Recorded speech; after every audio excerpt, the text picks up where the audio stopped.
I've just cut this lavender from my garden. I'm going to show you how to do it, because I used to think this was so complicated and it's not really. So I thought I'd show you in case any of you are where I was at. So when I'm doing this, I quite like a long stem so that when I'm hanging it in my bundles, you've got a long stem to hang it from. So and I like cutting it when it started to come out in flower. So I won't cut all of this, but you can see how that's come out more.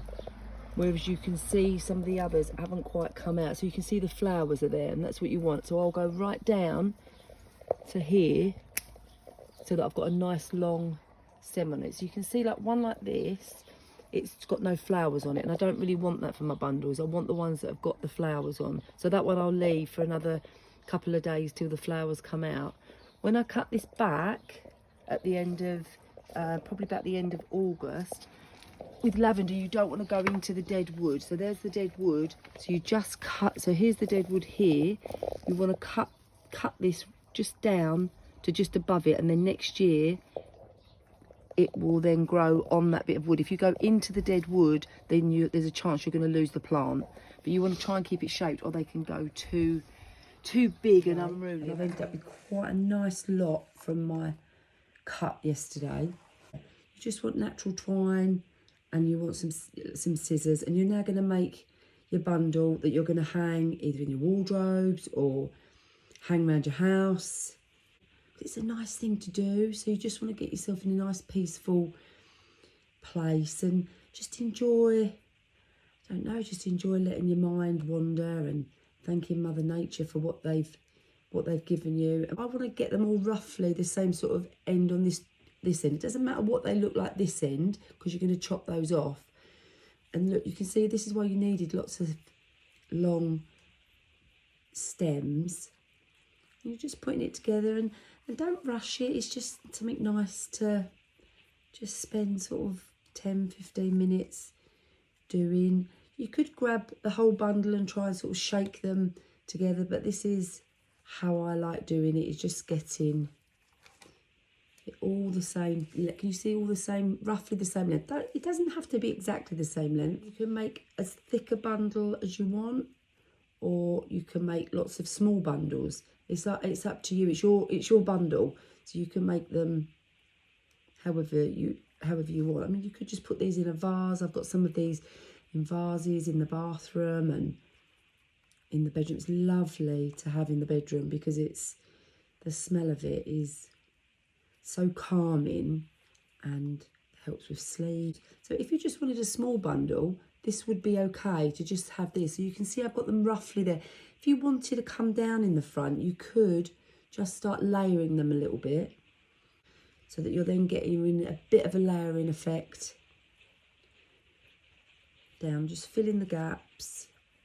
But don't overcomplicate it. Make what looks good to your eye. Don't think, oh, I'm not doing this right, I'm not doing it how somebody else has done it. Just do what feels right for you.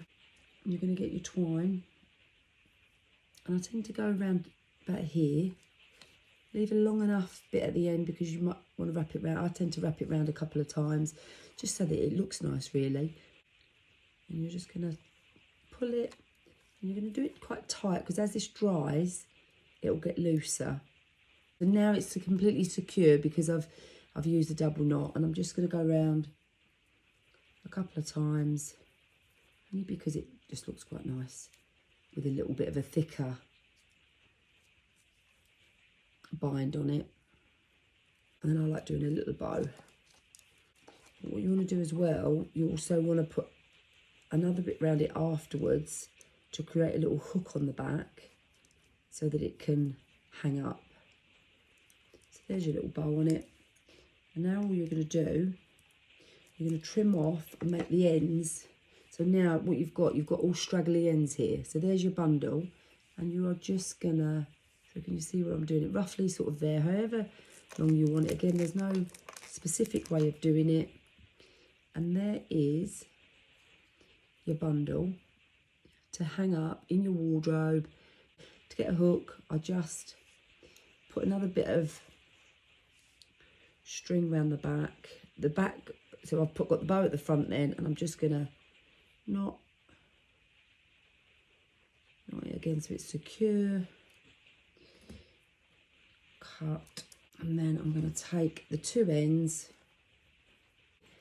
and this is just going to give me a little hook so that it can hang up somewhere. So you can hang it on a hanger, or I mean, I've got hooks in my conservatory. And just again, just neaten that off so it all looks nice and neat. So there's my little loop that it's going to hang on, and at the front is the bow. And you don't have to spray it with anything. Well, I've still got some hanging from last summer, and they look lovely. They smell lovely. So I could have used the whole of this for one big bundle, but I wanted a couple of little ones. So I hope that helps. Get practicing. Love to see what you create, and enjoy the lavender. Enjoy all these beautiful nature that we've got out there that we can have in our home.